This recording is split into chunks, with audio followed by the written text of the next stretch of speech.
Welcome to another episode of Driving To The Rez with Larry and Inelia. Yay! And PB. And PB. So if you hear a little scratch, it's just PB. Yes, if you hear little scratches or those are PBs. Or Mike. So there's a couple of things that I wanted to talk about today. Many years ago, I released a exercise that you can do. It's on YouTube to deal with your loved ones and relatives during the holiday season. And it's the holiday season. At least in the United States, we have Thanksgiving today. And Christmas and New Year's are coming up very soon for the rest of the world. It's a time that these things pop up and they have to be dealt with. This year's particularly poignant because because we have the split going on, and I wanted to give a little bit of a background for the split thing. Before 2011, the entire planet was due to upgrade to a new level of awareness and co-creation, dropping the dark paradigm and power over others things and games. Right. I remember hearing about that. That, the entire planet was shifting to a light planet. Yeah. It's been talked about for thousands of years in different cultures and even modern era. They talked about the age of Aquarius and all sorts of things. So anyways, in 2011, there was a planetary meeting type thing where people and species decided there was a clause brought up to the Planetary Council. That's a name that I give this organization. It doesn't actually have a name. But it's represented by every species on the planet, every sentence on the planet.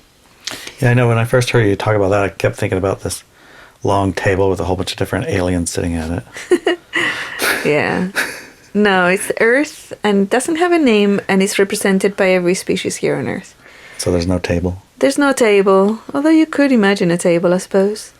But anyways, the players of the dark light paradigm, the ones that play the power over others game and are very, very attached to it, brought in a clause to say it's not fair for the entire planet and everybody in it and everything in it to move into a higher frequency experience, because many people were not done with those games and therefore it violated free will.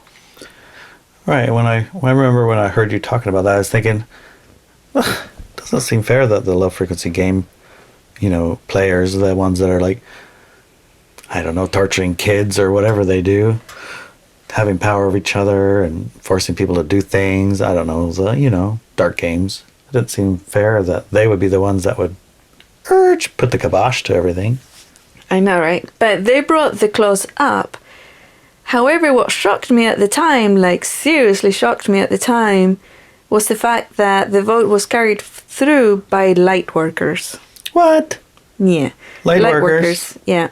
Oh my gosh. How come? Why would they want dark workers running around doing dark things? I mean, why would the lightworkers want that? The name that popped up, or the word that popped up for me at the time, is bodhisattva, which is a bodhisattva is a person who is in the path to enlightenment, to become a Buddha, but gives up their enlightenment and Buddhahood to stay on the planet and help save others and guide them into Buddhahood. I think I remember hearing something about they aren't going until every person on the planet is going with them. Right.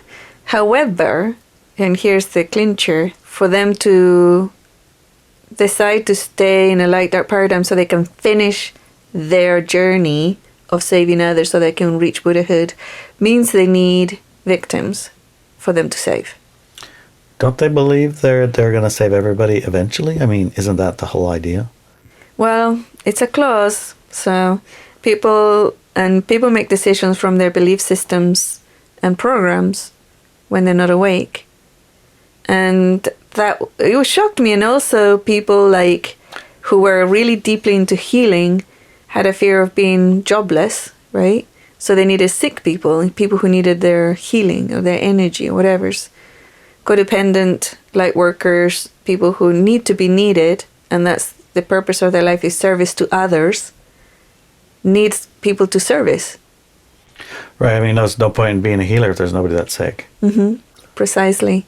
And there's no point. How are you going to carry out your evolutionary path of service to others if there's nobody needs your help or need you to save them? You can't. And that was the shock, that those are the people who pull the balance out to the vote to keep the light-dark paradigm going. Do you think they felt guilty because they were like trying to repay their debts or something in their mind? Yep. Also repay karma. their karmic debts. Yes. So we can't like just get absolved of all your karmic debts. Correct. Instantly, because that isn't fair. Light workers have to have it fair. Yes, that was That's part one of of it their too. ideas too. Yeah, that was one of their ideas too. Light workers are such a pain sometimes. And I understood it theoretically very well. I got it. I mean, I was really mad at the time and shocked, but I understood it. It's the human condition. But it never really touched me directly before until yesterday. Oh, really? Yeah. So yesterday there was this situation where a dear friend, a healer, a light worker, amazing woman, wrote me a long message saying that she wouldn't be coming to Thanksgiving and she was evicting one of her workers from her land because she didn't want to put her patients, who are very delicate right now, fragile, in danger of catching COVID-19. And she was terrified of the consequences, that if she came or she allowed this person to go back to her house after he came over, that all her patients would die of COVID, right? And I'm like, what? Right? And I said, well, thanks for the clarity, because I've been telling people, don't engage, when these things happen, just let them go, it's fine. Going into righteousness or trying to save them is not going to help. But I know how hard it is, because if you love somebody that much and you thought that they were on the sanity side, and suddenly you realize and see and they tell you they're not, they're terrified, they chose the fear. It's like getting punched in the gut. Yeah, it is. But also, you get like a last-ditch effort, and I knew the programs were running, but for a few hours, I kind of went into it. Like for at least an hour, I went into it. And it's like, have you heard of the doctor from Dr. Thomas Cohen? Oh, no, is it Tom? Yeah, that's Cohen? Tom. Yeah, Dr. Tom. Well, he's just Tom one Cohen. of like millions. It's not like he's the only one. I know, but he's very accessible. Profoundly interesting. Yeah, and accessible. And certainly accessible. Yeah, but and he's like, oh yeah, I know those beautiful little theories, she said, and it's like, here comes righteousness and invalidation and everything. And I said, you know what, why don't we just agree to disagree, blah, blah, blah. And she said, yes, but my son thought, as he had COVID before it came out, he never got tested, but he knew he had it. And he is very afraid for me. He always told me to be more careful and blah, blah, blah, blah. And says, well, your son is very responsible. He was never tested. He probably didn't have COVID, and he's spreading fear. Yes. Right? And I was trying to tell her it's about the fear. It's not when you take decisions from a place of terror and fear, the results are never good. Never good. That's like one never of the... good if you're a light wanting new paradigm light world. Exactly. Perfectly great if what you want are some victims to, save. And being a martyr and all a that type of martyr. stuff. Yeah, you want to be a martyr. Obviously, you have to make sacrifice. Right. And you can't have sacrifice without a giant cause, right? Yeah. Of others. Yeah. Yeah, so that's all big. It hit, that's all yeah, big it hit thing, like a punch in the gut. Yeah, but it was felt, harsh, always, And then I decided, you know what, I'm not gonna engage anymore. But after about an hour of going back and forth, and it's like, it was so tempting to go there to lecture her, and I said, look, you have experts and statistics and facts. Scientists, facts, the whole nine and yards. so did I. I have thousands of them, thousands of experts, and statistics coming out of my ears.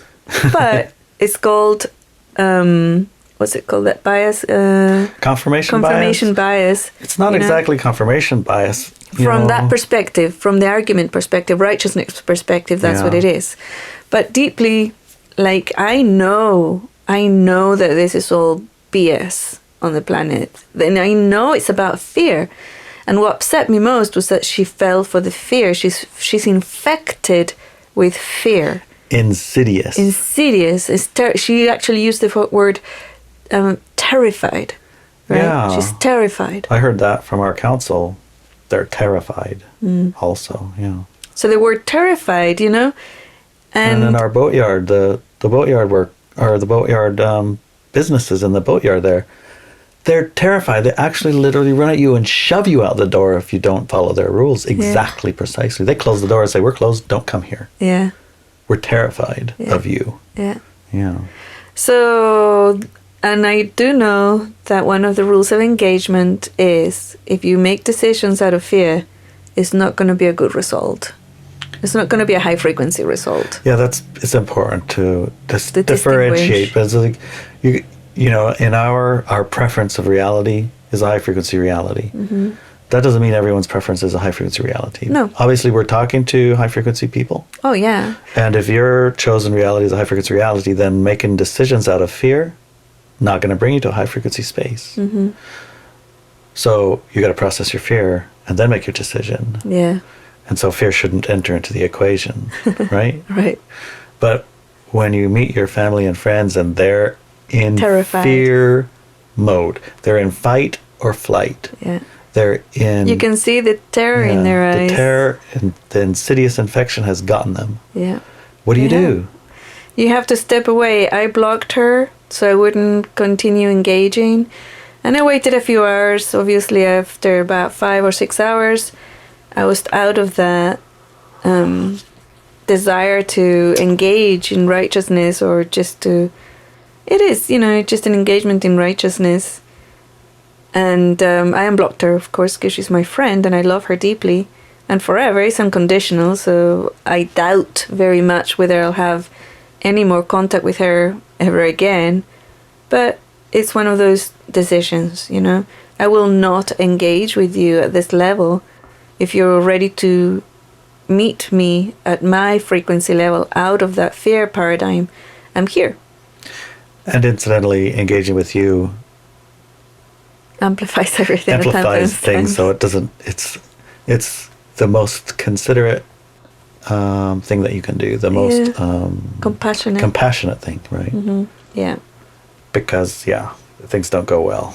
No, they don't. It just turns the volume up to 20, and you know. Really harsh. Yeah.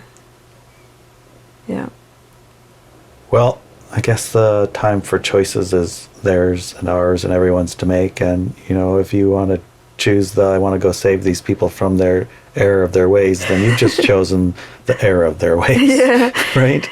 That's why I wanted to share this experience, because we were warned. In 2011, I had contact with the Lemurians, a very strong contact. It wasn't physical, but it was physical in a way that people kept coming up to me with crystals that they told me the Lemurians gave them for me, right? But they didn't come to my door and come into my house to talk with me.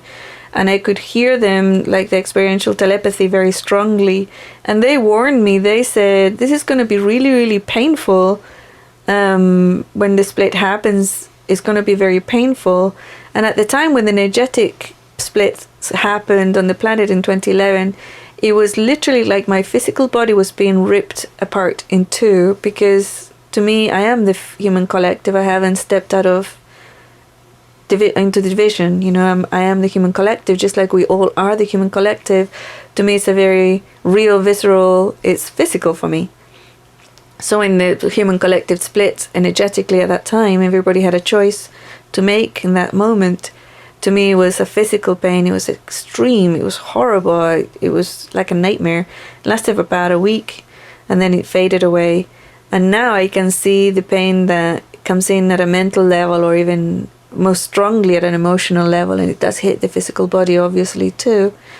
Because we are about connection, we are about love, and we are about caring for those that we love. And even the planet. So I wanted to share this because I know that many, many people are going through this right now too. And I want you to know you're not alone, and that you're not crazy, and that we understand and we're going through this together. We have to stand together. And in this week's newsletter, I sent a link to a meditation that I created. You can actually find it on the podcast too.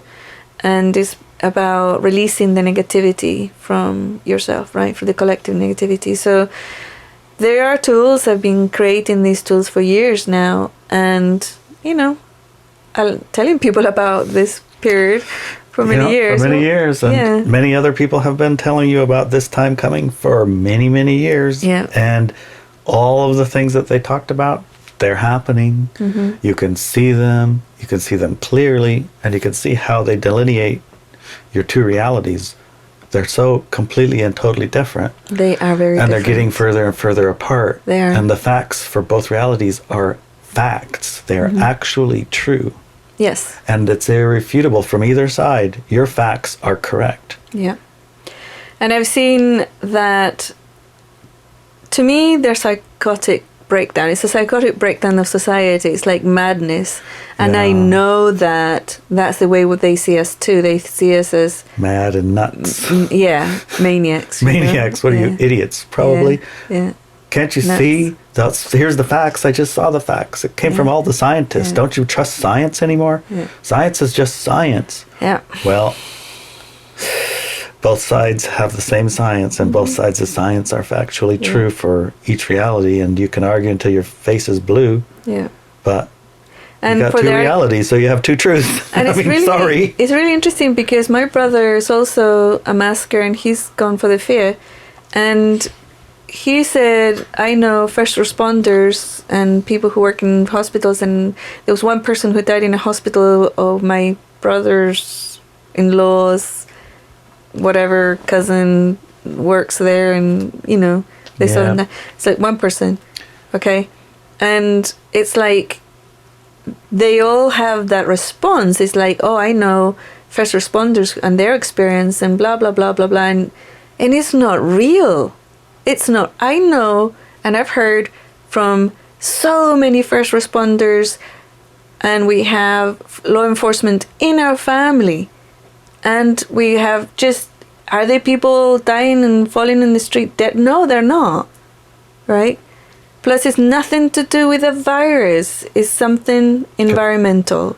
It's in the environment, and we know what it is, but it's like you're not gonna get infected. It's just you have to strengthen your body to withstand these new frequencies that are being broadcasted on the planet. And if you don't, you're gonna have physical symptoms. Yeah. So okay, here's the example. So 5 people go out into the sun. They're in a desert, right? And they lose their shade. 5 people. Yes. They don't know about sunstroke or sunburn. They don't know about that. No. After one of them lives in the desert and is out all the time out there, but the other 4 are not. So when after 5 hours or so, they get rescued and taken into a hospital, and they're running fevers, they're being sick, and they're like very mentally confused, and they're covered in blisters. 4 of them, and one of them isn't. He's fine. He's fine. Okay. And so they say, oh my God, these people are contaminated with something. They all got it at the same time. Yeah. So we have to test them. So they test, and they might have one flu virus that they'll carry. Some genetic thingy. Or anything. It could be anything. Of some kind. It looks like oh, that must be bug. It. Oh my God, they're infectious. So they lock them up until all their symptoms are gone. Right? Right. And then that could be a response to the inflammation. Yes, exactly. That this little thingy shows up and it excretes from the cells. Yeah, could be. Could be, right? So, anyways. Well, you would prove it by getting that thing and then giving it to people and seeing if they get sick, which they did and it didn't work. But besides that. Yeah. So, and then people, they start looking around and they find that there's people having the same symptoms all over the world, especially in hot countries. It's probably a pandemic. It's a pandemic. Yes. Okay, so the body reacts and has serious issues to an environmental factor. Right. And then you can see patterns wherever you want. People are very good at putting patterns together. Been doing it for centuries, for a very, very long time. There was a very clear pattern about smoking, I guess, but apparently that pattern wasn't true. Yeah. The scientists and the doctors said it's perfectly good. As a matter of fact, it's good for your pregnancy. Oh, yeah. Anyways, when I was a teenager, I remember learning that viruses were not like infections, but they were things that a communication system from body to body to tell them about something in the environment. And I thought it was the most disgusting thing on the planet. How could the physical bodies communicate that way? It was gross and disgusting. But it made sense to me because I went to a school in England and high school, and occasionally and regularly colds and flus would wipe half the population of the school out homesick, you know? Yeah. And it was so annoying because I wouldn't catch it and I would sit next to the people and get my best and touch their hands, and it's like totally grossed out, right? Yeah. Because I hate all that stuff. I hate people being sick near me, and it's like, I find it totally disgusting. I was really happy when people started using hand sanitizers, wearing gloves and masks, man. But obviously it doesn't work, so... But anyways. Well, obviously it does work and it doesn't work. Both are true. Yeah. And, you know, it's like environmental factors, and there's more to it. It's not just about... What about the guy, if you have 5 guys and 5 girls and all of them drip down to their underwear and climb Mount Everest? They'll all die. Except for Wim Hof. Exactly. He'll survive just fine. Because he's immune. He had a vaccination and he's immune. Oh yeah, he had a vaccination. He got vaccinated to that. So anyways, environmental factors and things. And individual bodies are different. Yeah, individual bodies are very different. And the game that you want to play, the reason that you incarnated on the planet, all of these things are different, right? So if you came here to play a savior game, you came here to heal a whole bunch of sick people, you came here to experience a giant pandemic with a whole bunch of sick people, and you're going to save them. Oh my God, it's perfect. It's a perfect time. Nirvana, man. But that's a low frequency game. Yeah, it is a very low. Even saving sick people is a low frequency game? Oh, it is, yeah. Because even then helping people? Yeah, because not helping, but saving people means there's a whole dynamic around it, especially with martyrdom, and it's just from a place of fear. You can help people if they're ready to heal. I've got healing abilities. It runs in my family, okay? I have 2 healers in my immediate family, and like it comes from a long lineage of healers. And what they did was to assist people to carry out their healing stories, to step out of the body issues or whatever, so sometimes mental or energetic issues that was killing them. And it's completely different to saving them or not allowing them to make their higher self choices. Sometimes healing means they're gonna die, right? And whenever a lot of people get very, very aggressive with me when they come for healing, because I don't do healing anymore, I say, and the first thing I say, okay, let's have a look at this. Okay, so how is it serving you? How is this sickness serving you? And they go, no, it's not serving me at all. And they get really, really upset, right? When I ask them that. So healing is a whole new thing. So it's like, okay, so what does it allow you to do? What does it stop you doing? How is it benefiting you or another? And then they start looking more closely, and then they realize, oh, yeah. They're not alone. And it's not just random. They're not a victim of this thing. They're not a victim. It's a thing that they've generated to create a certain circumstance or a result. And sometimes people get off track. Yeah. And they exit. Yes. Say, reset, try that again. So, you know, it's like that assisting people to go get back on track.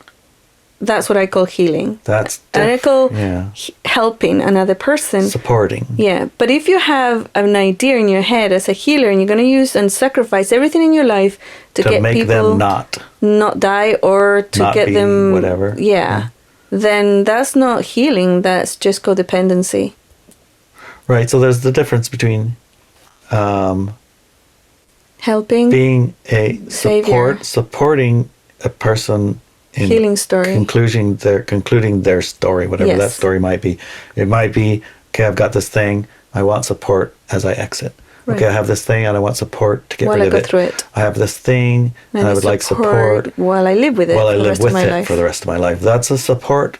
Yeah. And support, as long as it's, I suppose the frequency of support versus the frequency of, you have this thing and you came here and I'm going to get rid of it. Exactly. Yeah. And I'm going to make it go away. That it's I'm going to save you different. from that and debilitating thing, and you're a victim of you. this thing, and and I'm going to save you from you. So it is different, and it's subtly different, but it is massively different, subtly and massive at the same time. Yeah. So I can remember a story, I think it was Anna Brettenbach was sharing about people's dogs when they get injured or old, and she get asked all the time, what can I do to help my dog? What can I do to save him? Or whatever, this kind of thing. And she said at that time was, well, what you need to do is communicate with your animal and ask them what support do they want. Because sometimes they want support leaving. Sometimes they want support in getting their exit done quicker so you can help them with an injection. Sometimes they want support in staying longer. They just need a warm, dry place. Yeah. But their decision is a part of it, you know? Yeah. So the difference in support is obviously finding out at a core level what it is and what support is needed for that story, and desired, and is that support that you can even provide. Right. Because you might not be able to provide I need someone to be my savior. Can you please save me from this? And then that answer might be, I'm sorry, I can't play that role. And also yesterday in my situation, I was being asked to be the aggressor. And I said, I'm sorry, I can't support you in that role. Even though, I'm not going to be your aggressor. I'm just stepping away. Right. So, It wasn't easy, though. No, it wasn't. It was really hard. I mean, extremely painful. We were on the res and we went and we put up our Starlink. And the satellite went up and we plugged it in. We got internet. Okay, so guys, if we get cancer and die, don't get the Starlink. Our internet was so fast. It was crazy. And we were so happy. And then this began to interact with the frequency, and it moderated the frequency a little bit. I would say a lot. Kind temporarily, of though. Yeah, it wasn't a permanent thing. No, it's not a permanent thing, but I'm saying that, felt it. And we went down to the area and walked to the marina, and the water was just so perfect, and the environment was just so nice. And it was infringing on the environment that Gaia was giving us. I guess providing the high frequency reality experience is there, and this is impinging in it. And so until the decision to disengage came, that doesn't even allow the high frequency paradigm to exist in a sense, right? Right. Yeah. Because it's like it's invisible, and the only thing visible is this engagement. Yeah. This engagement overrules everything, and that moving that overruling engagement out of overruling into where it belongs, which is, it doesn't even exist in a high frequency reality. No, it doesn't. Nobody comes looking to you to engage with them at a low frequency in a high frequency paradigm. Exactly, yeah. So that's the active choice that you make to pick your paradigm. Right. You don't make decisions out of fear, and you don't engage in low frequency games. No. Even if you really, really want to. I know. Even if you push all your buttons. Understood. It's not simple. It's not easy. It's not simple. You're not alone. You can get through this. And you're going to be called crazy, insane, unhinged, all these things probably from people the people that you love most. You know? Probably. And you're going to see people that you're saying, what's wrong with them? They're crazy, unhinged, psychotic. Yes, they're like falling into they're psychosis. in some kind of a death cult or something. Yeah. It looks the same from both sides. It does, and we can't ignore it anymore. That's the nature of the split.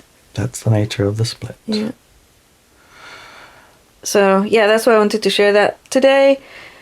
To know that you're not alone, to know that I know it's tempting to engage at that level and to get into the argument and get righteous, but just step away. Just it doesn't matter if they make you wrong. It doesn't matter what they call you. It doesn't matter what they're saying. They're not trying to convince you to convince them. That's not the engagement here, not at this level of the game. It's just a matter of saying, yep, you're right, I'll think about it. Just step away. Just step away. Don't engage. I indulged for an hour, maybe 2, that was it. I stepped away. And that's what you need to do for your own sanity and for you to stay high frequency and not get pulled into that collective choice of carrying on with the power over others game, which is poo. P-O-O. Power over others, poo. Poopy. Yeah. I agree. Yeah. So what did you do after to disengage and to bring your frequency back? I guess to bring your frequency back up, because it's like getting hit in the gut super duper hard. Yeah. So how do you recover? I allowed that energy and that feeling, that sadness to exist. Okay. I allowed it to exist and express, and I just relaxed into it, and I acknowledged it. It's normal for me to feel hurt from this engagement. It's normal, and it's not personal. I'm not vilifying, or I don't push it into the other person, my friend. It's it's my pain, it's my hurt. I own it and I allow it to exist and express. It's normal for me to feel that way. And as long as it expresses, and as in the fear processing exercise, you make it as big as the planet or even bigger.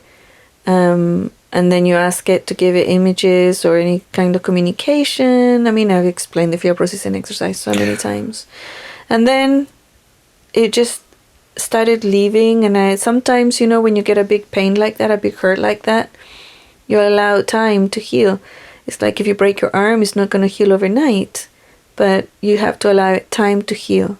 So I walked with care, and I took care of my physical body.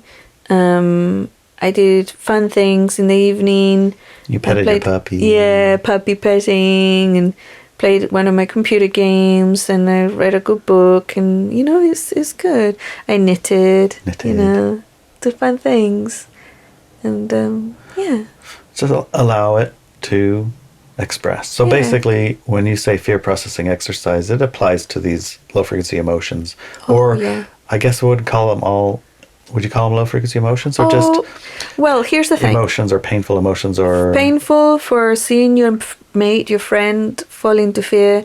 Painful that you can't do anything about it. Yeah. But also, I found that I had some righteousness in me too, and ego hurt. Right, my ego was slightly hurt. This righteousness always comes from ego. So when I felt the righteousness, I followed it, and I found the ego because she had called me names.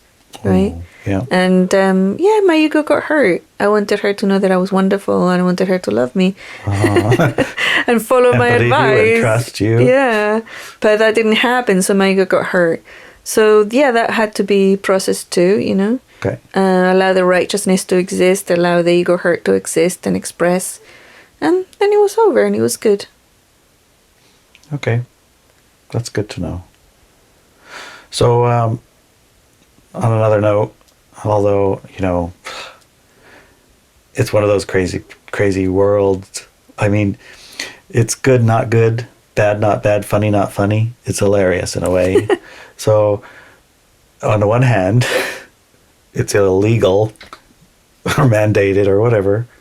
Nobody's allowed to have Thanksgiving family gatherings. Right.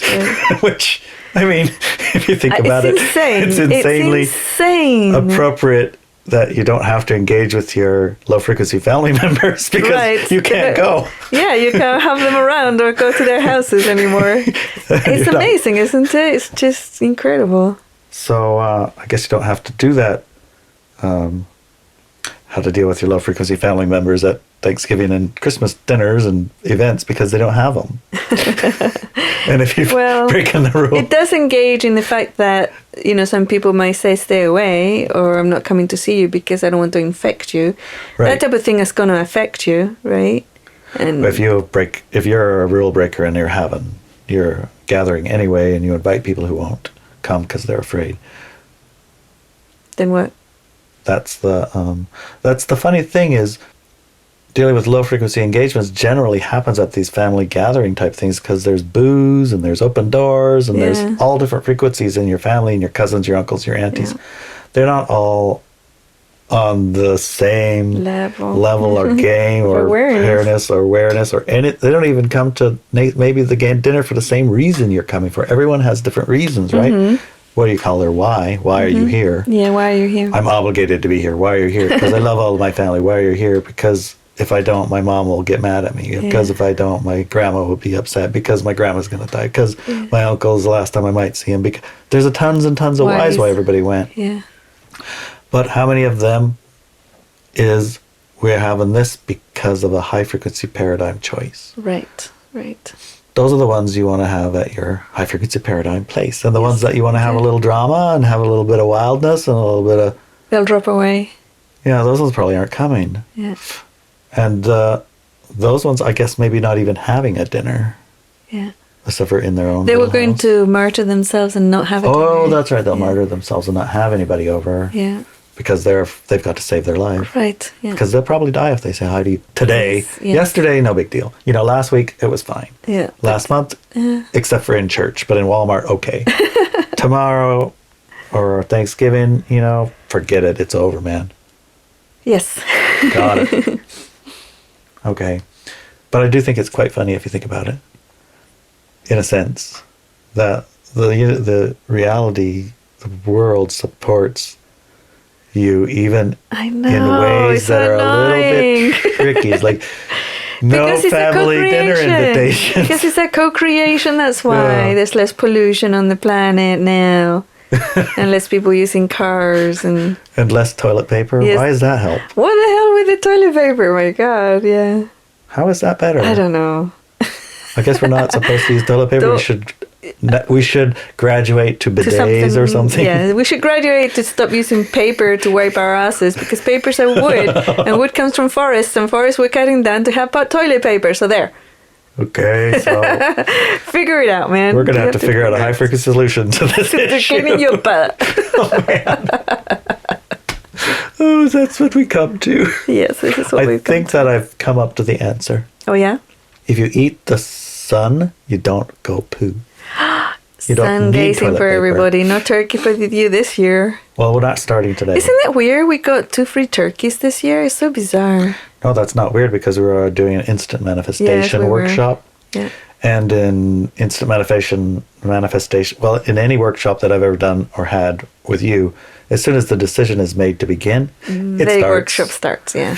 Even though it's not for a while, it starts. It starts immediately. immediately. And so we've been watching the manifestation process and those that are involved and those that are engaged, those that are coming, those that are doing it. And the manifestations, the instants are incredible. In to both see. ways too, huh? In both ways. It's not like instantly manifesting yes, always. It's instantly manifesting no as well. Yeah. And That's so really good. it's a visual confirmation of Where you're at. the way the reality functions Mm-hmm. in agreement and manifestation. You're already doing it. It's Yeah. just not so conscious of I it know. mostly. Yeah. So yeah, pretty cool. We'll tell some stories about that another day. Yeah. But right now I need to peel potatoes Yes. because I haven't figured out how to instantly manifest Mashed potato. without skins. Actually, if I wait long enough, I guarantee you those potatoes will peel themselves. Yes, you'll come to the kitchen. Somebody and will. They'll be all peeled. They'll be all peeled. Have you thought of asking for somebody to help you peel the potatoes? No, because I like to peel the potatoes. That peeler is okay. awesome. All right. But I was just thinking about that. Yeah. I bet you if I would just sat here long enough, the peels would just fall off of those potatoes. Yeah. Well, I feel complete. How about you? I think so, yes. Mm-hmm. I think so. I think it's, though, I do want to say that it's a little bit surprising and shocking sometimes to think that the helpful, savior, martyr people, the people that are trying to help the most people, are the ones that are the one that set the vote over canceling the original decision to have a high frequency reality for everyone. Yeah. That would be the ones that stopped it. Yeah. It's just shocking. And I'm going to start observing it. Okay. Yeah. I think that's a good idea because it's in our nature of a light worker to try to help, you know? Mm-hmm. Our nature is to try to have care Yeah. and concern. So And it's kind of that's- like our open door, and that's Yeah, kind of what. so easily hijacked, man. It's so easily hijacked. And so when you withdraw that help, you feel bad. It actually puts yourself into a lower frequency. So it's Mm-hmm. Yeah. almost like you're damned if you do, damned if you don't. Yeah. So the one thing that I can think of that helps keep it higher frequency is you don't know better than their own higher selves what they need to experience. Correct. You really don't. You are there and they're interacting with you, but if you think only to support a high frequency outcome, whatever that might be, and that might be that you no longer invite or allow their engagement in, so they have no choice but to stop that with you, that's supporting a high frequency engagement. Yep. And if you aren't sure, you don't know, just the mere disengagement from the possibility, potentials of low frequency engagements is enough. There's other people they can go to. Yeah. You're not the only one. Right. You're not the only answer. Right. And if you're not sure, you're not certain, but you don't want to engage in low frequency things, just disengage. Take that space, that time, that hour, that 2, that day, that week. Meditate maybe. Connect with Gaia. Connect with high frequency people. Connect with high frequency people. You're not alone. No. Help suss out the true nature of this engagement. It isn't. Concentrate on projects and things that build. Move yourself into high frequency state. Exactly. Do high frequency things, and then look at it from another angle. A little later, a little distance, a little time, a little higher frequency, and then say, what is this about? How is the best way to support the high frequency of this? Then do something. You don't have to immediately get stuck with anything. Right. At least allow yourself time, because it's not simple, Correct. but it can be easy. Yes. You're not alone. You're not alone. Okay, now I feel complete. Oh, good. How about you? Me, yes. Yes, Perfect. yes. Yes. Okay, let's go peel potatoes. All right, let's peel potatoes. Love you, honey. I love you too.